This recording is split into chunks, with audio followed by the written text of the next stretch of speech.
Selamat malam, selamat datang di Mata Najwa. Saya Najwa Shihab, tuan rumah Mata Najwa. Kritik atas Undang-Undang ITE sudah mengemuka sangat lama, problem akut yang hingga kini belum terpecahkan jua. Produk hukum yang kerap dipakai mereka yang berkuasa terbukti membuat rentan banyak sekali warga biasa. Pasal karet yang bisa ditafsirkan dengan seenaknya, kadang dipakai membungkam suara yang berbeda.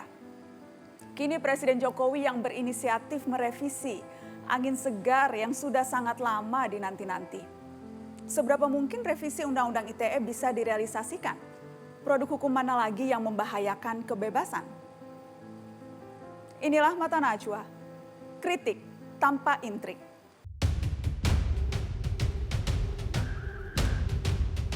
Masyarakat harus lebih aktif menyampaikan kritik masukan ataupun potensi maladministrasi.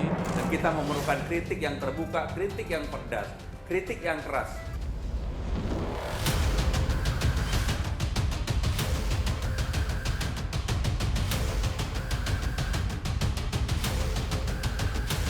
YLBHI membeberkan catatan kasus dugaan kriminalisasi hingga serangan digital meningkat 3 tahun terakhir.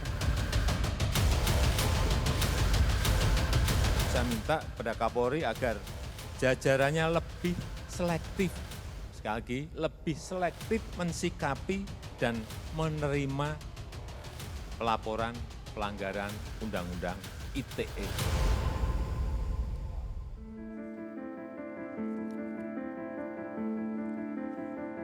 Pernyataan terbuka Presiden Jokowi yang minta dikritik jadi polemik. Revisi Undang-Undang ITE pun kembali jadi perbincangan publik. Perbincangan yang sama terjadi ketika undang-undang ini direvisi pada 2016 lalu. Apa yang berbeda? Mungkinkah kita bebas mengkritik tanpa intrik? Sudah hadir di studio Mata Najwa juru bicara Presiden Fajrul Rahman dan Ketua Yayasan Lembaga Bantuan Hukum Indonesia YLBHI Asfinawati. Selamat malam Bang Fajrul. Selamat malam. Selamat malam. Salam sehat. Jangan lupa 5M. Terima kasih sudah hadir di Mata Najwa. Semoga Baik, sehat terima kasih. semuanya. Saya juga mengundang pakar hukum tata negara yang bergabung dari luar studio. Ada Bang Refli Harun. Selamat malam Bang Refli. Ya, selamat malam. Assalamualaikum warahmatullahi wabarakatuh. Sudah tersambung? Baik, sambil menunggu sambungan dengan Bang Refli Harun, saya mulai dengan Aswin dulu. Aswin, yang jelas Presiden mengajak kita lebih aktif mengkritik, lebih menyampaikan masukan. Anda membacanya bagaimana? Ajakan pemerintah untuk lebih aktif memberikan kritik itu? Ya, sebagai sebuah pernyataan formal itu kan baik ya. Tapi kalau tidak diikuti kebijakan, saya malah melihatnya ini seperti kontra narasi terhadap kritikan dan data-data turunnya indeks demokrasi Indonesia. Jadi untuk melihat apakah ini pernyataan serius yang itikadnya baik atau tidak, kita harus menunggu kelanjutannya ada kebijakan apa. Begitu. Kalau hanya sebatas menyampaikan saja, menurut Anda belum bisa dinilai? Itu sebuah komitmen politik ya, pasti. Tapi kita khawatir kan kalau pernyataan politik itu sebetulnya hanya untuk menepis bahwa ada ketidakberesan di pemerintahan untuk menangani, untuk memberikan kebebasan berpendapat, termasuk kebebasan menyampaikan pendapat di muka umum, begitu ya. Apalagi kemudian lari-larinya kok ke Undang-Undang ITE saja, padahal masalahnya ada banyak sekali. Selama ini kritik-kritikan itu menurut Anda sudah cukup ditanggapi belum sehingga kemudian Presiden meminta lebih aktif lagi memberikan kritik? Ya, itu pernyataan itu kalau dilihat di lapangan jadi paradoks ya. Misalnya kritik menyampaikan pendapat di muka umum, itu kan kritik ya. Itu ada penangkapan sewenang-wenang 3.000-an lebih, itu yang ditangani oleh kami.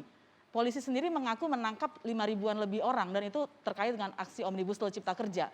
Jadi kan sebetulnya bukan hanya ketika prosesnya tidak didengar, tapi ketika mereka menyampaikan sesudah undang-undang itu jadi pun, mereka bukan yang nggak didengar, justru ada tindakan balasan ditangkap gitu. Dan yang dibawa ke pengadilan sedikit sekali, artinya itu bukti penangkapan sewenang-wenang.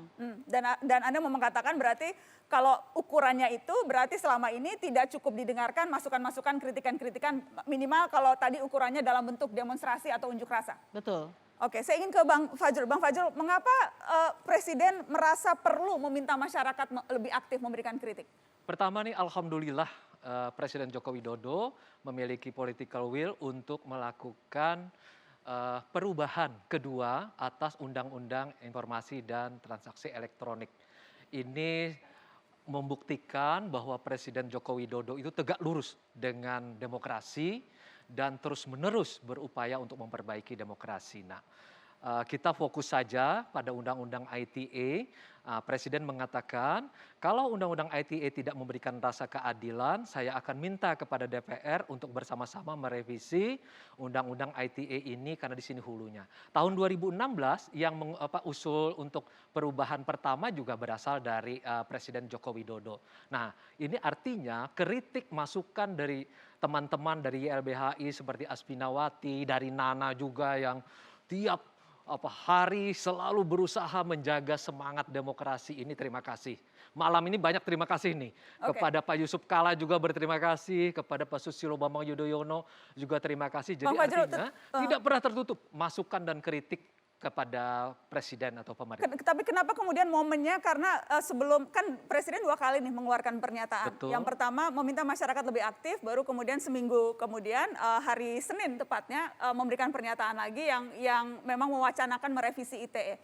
Nah, Yang pertama itu waktu laporan tahunan Ombudsman, beliau menginginkan agar pelayanan publik menjadi lebih baik sehingga memerlukan masukan dan kritik dari masyarakat. Ya, Kemudian yang kedua di ketika Hari Pers, beliau mengatakan agar pers juga bisa menjadi ujung tombak dalam kritik. Karena pers ini kan menarik nih.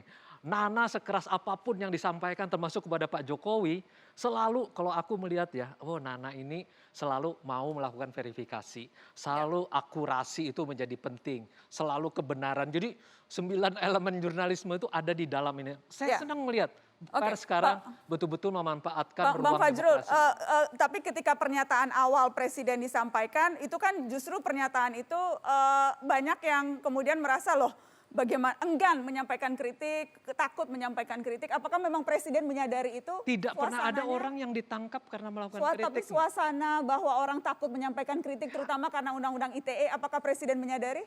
Tidak ada orang yang ditangkap karena melakukan kritik.